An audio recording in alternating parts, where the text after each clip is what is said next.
Hello everyone, स्वागत है आप सभी का हमारे यूट्यूब चैनल मोटिवेशनल नियति क्लासेस एंड नियति पीसेस क्लासेस में। दोस्तों, आज एक ऐसी बात है, ऐसी चीज़ लेके आए हैं आपके सामने कि आप भी सोचने पे मजबूर हो जाएंगे। पहली चीज़ ये है फ्रेंड्स कि बीपीएससी से संबंधित ही न्यूज़ है और काफ़ी इम्पोर्टेंट न्यूज़ है, पूरा देखिए वीडियो। तो सबसे पहली चीज़ ये है फ्रेंड्स कि हमारे जो बीपीएससी उम्मीदवार हैं वो 2 गुटों में बढ़ चुके हैं। ठीक है, 2 गुटों में बढ़ चुके हैं। तो पहला गुट उन लोगों का है जो ये चाहते हैं कि पेपर चाहे अभी हो, अक्टूबर में हो या नवंबर में हो, इससे आगे नहीं चाहते हैं वो लोग। इन 3 महीनों में कभी भी हो जाए, लेकिन इसमें परसेंटाइल सिस्टम ना लागू हो, साथ ही जो 1 शिफ्ट 2nd शिफ्ट का सीन है ये ना हो, है ना, 1st shift and 2nd shift. तो ऐसे बच्चे भी हैं। कुछ बच्चे ऐसे हैं जो सेकंड ये जो गुट है आपका, इसकी बात करें अगर हम, तो कुछ बच्चे ऐसे हैं जिसमें 2 तरीके के बच्चे हैं। पहले तरीके के बच्चे ऐसे हैं जिन्होंने पहली बार फॉर्म फिल किया है, उनको ये लग रहा है कि यार इतनी मेहनत कर रहे हैं और ट्राई कर रहे हैं, अभी तक मुझे जो है अपियर होने का मौका नहीं मिल रहा है, यार हो जाए तो ज़्यादा बढ़िया रहेगा, इसी में हो जाए, क्योंकि उनने तैयारी कर रखी है तो उनको एक्साइटमेंट हो रही है। बट दूसरे तरीके के लोग वो हैं जिन्होंने कहीं ना कहीं बहुत पहले सेटिंग कर रखी है। बुरा लग रहा होगा सुनने में, मगर आप मत बुरा मानो, जिन्होंने करी उन्हें बुरा लगेगा और वो लोग फालतू के कमेंट भी करेंगे। ठीक है, क्योंकि मैंने नोटिस किया है बहुत बार, क्योंकि जो एक जेन्युइन स्टूडेंट है वो कभी भी इस तरीके से नहीं सोचता। वो ये सोचता है कि गड़बड़ी ना हो, बस भले थोड़ा सा लेट हो जाए। क्योंकि एक चीज़ ये है कि सबसे पहली चीज़ ये है फ्रेंड्स कि जो बीपीएससी है वो जान रहा है कि बच्चे जो हैं 2 गुटों में विभाजित हैं। बिहार पीसीएस आयोग की हम बात कर रहे हैं, तो उसमें कुछ चीज़ें ये भी सुनने को मिली थी कि कुछ बच्चे आयोग गए बाद में और बोले कि ज्ञापन दिया और बोले कैसे भी करके पेपर करा लो सर, है ना। और कुछ बच्चे ऐसे, हम लोग का तो पता ही था आपको कि जब हम लोग वहाँ पे जो गए थे बच्चे 26 तारीख को इकट्ठे हुए थे वहाँ पे, तो उन लोगों ने क्या शर्तें रखी थी, है ना। तो ये हैं जो स्टूडेंट, वो ये सोच रहे हैं कि कैसे भी करके पेपर एकदम बिना गड़बड़ी के हो, बिना किसी धांधली के हो जाए। और कुछ बच्चे ऐसे हैं जिनको कोई जानकारी नहीं है, या पहली बार अपीयर हो रहे हैं, या फिर उन्होंने कुछ कहीं ना कहीं जुगाड़ कर रखा था, तो उनको बहुत दिक्कत हो रही है।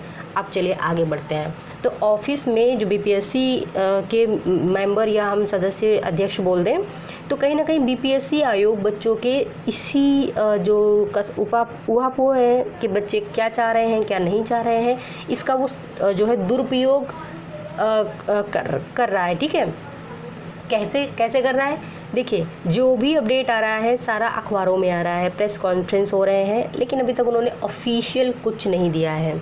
एक तरीके से अगर मैं बोलूं कि आयोग जो है अपनी मनमानी कर रहा है, तो ये बिल्कुल गलत नहीं होगा। रीज़न क्या है, क्योंकि वो सामने, ऐसा होता है ना कि सामने आकर बोलो, कुछ भी बोलना है तो, और सामने आके कैसे बोला जाता है, ऑफिशियल साइट में डाल के बोला जाता है। बट ऑफिशियल साइट में तो कुछ अपलोड नहीं किया गया है, पीछे से बोला जा रहा है, पीछे से अखबारों में कहीं ना कहीं कोई न्यूज़ निकाल रहे हैं, कोई ना कोई अपडेट दे रहे हैं। देखिए सबसे बड़ी चीज़ पता है क्या है, इसको छुपाया जा रहा है। बीपीएससी 67 की जो परीक्षा लीक हो गई थी उसको छुपाया जा रहा है। इसके चक्कर में ये लोग हड़बड़ीबाजी में आपका री एग्ज़ाम करा रहे हैं। सबसे बड़ी चीज़ कि अगर और कोई होता तो उसको इतनी जल्दी फाइनल कर दिया जाता, यानी कि अभी मेन जो खिलाड़ी है, मेन मछली है, उसको नहीं पकड़ा गया है, उसको ये लोग नहीं जो है सामने ला पा रहे हैं या नहीं लाना चाहते हैं। ठीक है, लाना नहीं चाहते हैं ये हम कह सकते हैं। तो उसको हाइड करने के लिए इन्होंने क्या किया, 22 और 20-22 सितंबर को एग्ज़ाम डिक्लेयर कर दिया, ऑफिशियल नहीं किया कुछ भी। ठीक है, और इसके बाद में नए परिवर्तन कर दिए ताकि बच्चे इन्हीं चेंजमेंट के लिए ही आंदोलन धरना करते रह जाएं और वहाँ मेन किसी का ध्यान न जाए, सबसे बड़ी बात। और दूसरी चीज़ कि इन्होंने जो आंदोलन हुआ था 26 तारीख को, तो उससे ध्यान भटकाने के लिए इन्होंने कहा बुधवार को आना। और अभी देखिए एक प्रेस नोट और जारी कर दिया गया है, यानी अखबार के माध्यम से, देखिए भास्कर एक्सक्लूसिव है, उसके माध्यम से जारी किया गया है कि सामान्य प्रशासन विभाग ने सितंबर तक रिक्ति मांगी है और 68वीं बीपीएससी संयुक्त प्रतियोगिता परीक्षा की जो वैकेंसी है वो अक्टूबर में आएगी। देखो है, मतलब एक चीज़ सबसे बड़ी ये है कि आपके पास ऑफिशियल साइट है, आप ऑफिशियल साइट में चीज़ें को दो। ठीक है, ऐसे आप अखबार वालों को बुलाकर या बता कर के क्या साबित करना चाहते हैं, सबसे बड़ी चीज़। और दूसरी चीज़ है कि क्या मतलब आप इस चीज़ से भी ध्यान भटकाना चाह रहे हैं 67 वाली से, या फिर आप ये बताना चाह रहे हैं कि कुछ भी कर लो आप लोग, अगर हम यहाँ पे नहीं अगर लागू करेंगे परसेंटाइल सिस्टम, तो हम अगली जो वैकेंसी आएगी उससे जो है हम इस चीज़ को लागू कर देंगे, है ना। अभी तो ये ट्रायल कर रहे थे 67th में, बट ये देखिए लास्ट में मैं बताती हूँ आपको कि ये जो एग्ज़ाम होगा यहाँ पे, तो इसमें लिखा हुआ है साफ साफ कि 67th की तरह जो आवेदक की संख्या ज़्यादा होने पर 2 चरण में परसेंटाइल सिस्टम से ही पीटी ली जाएगी। मतलब परसेंटाइल सिस्टम की आवश्यकता ही क्या है, मैं ये पूछना चाहती हूँ। 2 चरण में होगा, अच्छा ठीक है, 2 चरण में होगा तो कितने बच्चे फॉर्म फिल कर देंगे? 6 लाख बच्चों ने इस बार भरा है। क्यों भरा है, इसका कारण आप समझिए, बहुत सारे कारण हैं।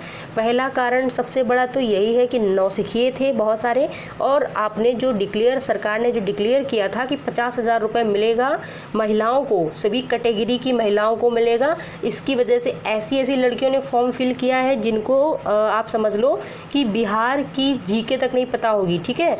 तो वो बच्चे या तो पैसे देकर पास हो जाएंगे, या तो वो कैसे भी करके दिमाग लगा के पास हो, मतलब पैसे ही दे के पास होंगे, पहली बात। दूसरी चीज़ सेटिंग करके पास होंगे, और कहीं ना कहीं ये बिहार में बहुत हो रहा है, बहुत हो रहा है, ये सब सबको पता है और कहने की आवश्यकता नहीं है। फिर इसके बाद में यूपी, यार यूपी में जो एग्ज़ाम हो रहे हैं, तो यूपी में भी तो संख्या जो होती है, यूपी की जो संख्या होती है 7 लाख, 6.5 लाख, ऐसे ऐसे करके तो फॉर्म फिल होते हैं। तो यहाँ पे तो सारा कुछ एक ही बार में हो जाता है। तो क्या इससे हम एक इंस्पिरेशन नहीं ले सकते हैं? ऐसी क्या मतलब आपको सेकंड शिफ्ट में कराना, फर्स्ट शिफ्ट में कराना, और उसके बाद में एक सबसे बड़ी प्रॉब्लम पता है क्या है कि इनको परसेंटाइल सिस्टम लागू करना ही होगा, चाहे बच्चे कितना भी धरना प्रदर्शन कर लें, जितना भी उनको करना, वो इसलिए अखबार में निकाला गया है ताकि बच्चों तुम सुन लो, तुम कुछ भी कर लो, तुम उल्टे खड़े हो जाओ। हम ये चीज़ अभी नहीं लागू कर पाएंगे तो हम 68वीं से लागू कर देंगे। तो फ्रेंड्स, सबसे बड़ी दिक्कत यही है कि यार ये बिहार पीसीएस आयोग की परीक्षा है, ये कोई छोटे लेवल की CSBC की या फिर BSSC की परीक्षा नहीं है जो आप इस तरीके से ट्रायल कर रहे हैं, है ना। तो अब इसको लागू करने के बाद में क्या क्या होगा, क्या क्या नहीं होगा, इसमें फ़ायदे जो है मैं नहीं बता सकती हूँ, गड़बड़ियाँ भी आप ही बताइए कि कितनी गड़बड़ियाँ होंगी, ठीक है। अब यहाँ पे बच्चों को ध्यान भटकाने के लिए या फिर अपनी आगे की जो स्टेप है इन्होंने दे दी है। ये ध्यान भटकाना नहीं बोलेंगे, हालांकि इनको करना ही चाहिए था क्योंकि ये तो आना ही था, क्योंकि 67 की वजह से लेट हो गया 68वीं वाला। तो इन्होंने देखिए यहाँ पे बता दिया है कि जो परीक्षा है अक्टूबर के अंत तक इसका नोटिफिकेशन आ जाएगा, अक्टूबर के अंत तक। और इस बार बोल रहे हैं कि सीट भी 750 से ज़्यादा होगी, ठीक है। तो यहाँ पे फ्रेंड्स एक और चीज़ बताती हूँ कि जो एडमिट कार्ड है सितंबर तक अपलोड कर दिए जाएंगे, 13 सितंबर तक। इसका मतलब क्या है, कोई समझाएगा? इसका मतलब क्या है? इसका मतलब ये कि एग्ज़ाम जो है इसी डेट को लेंगे, एग्ज़ाम मतलब इसी डेट को लेंगे ना। मतलब बच्चों के हित में आप डिसीजन ले रहे हो, बच्चों के हित में काम कर रहे हो, मगर बच्चों से ही नहीं पूछ रहे हो, बच्चों के ही विरोध प्रदर्शन को नहीं समझ पा रहे हो आप। मतलब ये क्या है, कौन सी, इसको हम बोल दें कि कौन सी तानाशाही है, ये किस तरीके का डिसीजन है आपका, है ना। और सबसे बड़ी चीज़ है कि कहीं ना कहीं मुझे ये लग रहा है कि आप अगर सितंबर में करवाना भी चाहते हैं तो आप 2 शिफ्ट में करवाएंगे, परसेंटाइल लागू करेंगे, जिसका बच्चे जो है भरसक विरोध कर रहे हैं। तो ये तो बच्चों के खिलाफ ही आपके डिसीजन हो जाएंगे। अगर आप कोई सा भी चेंजमेंट करना चाहते हैं सिटीजन्स के लिए, तो आप सिटीजन्स से एक बार पूछते हैं ना, बिना उनकी कंफर्ट के कैसे आप वो सब चीज़ कर सकते हैं, है ना। और यहाँ पे जो अखबार में निकाला गया, इसके पीछे सबसे बड़ा कारण यही है कि जो बच्चे गए थे ज्ञापन लेकर के बाद में चुपके से कि कुछ भी हो जाए परीक्षा करा लो, ये उनकी वजह से, उनके प्रेशर की वजह से निकाला गया है, ठीक है। आयोग के अध्यक्ष महोदय जो है अखबार में ही निकलवा रहे हैं ताकि बच्चों तुम देख लो, मैं तुम्हारी मांगों से नहीं डरने वाला, मैं जो करूँगा वो करके रहूँगा। और ये किसके अंडर प्रेशर में हो रहा है ये भी आपको पता होना चाहिए, ठीक है। आजकल जो राज्य है और देश है उसको चलाने वाला कौन है ये भी आपको पता होना चाहिए। राष्ट्रपति, उपराष्ट्रपति या फिर प्रधानमंत्री और CM तो मात्र एक कठपुतली ही है, मेन खेल किसका है ये भी आपको मालूम होगा। चलिए, और अभी देखिए थोड़ी देर में आते हैं एक और अपडेट लेकर, ठीक है। तो इतना जो भी मैंने ज्ञान दिया आपको, ये सब बहुत ही टेंशन वाली बातें हैं, और आप इसके पीछे क्या कहना चाह रहे हैं अपने कमेंट करें।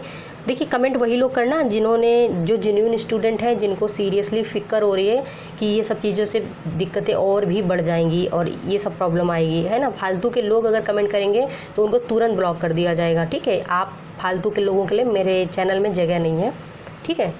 कल ही मैंने 3 लोग को ब्लॉक करा है। चलिए अगले वीडियो में मिलते हैं। जय हिंद।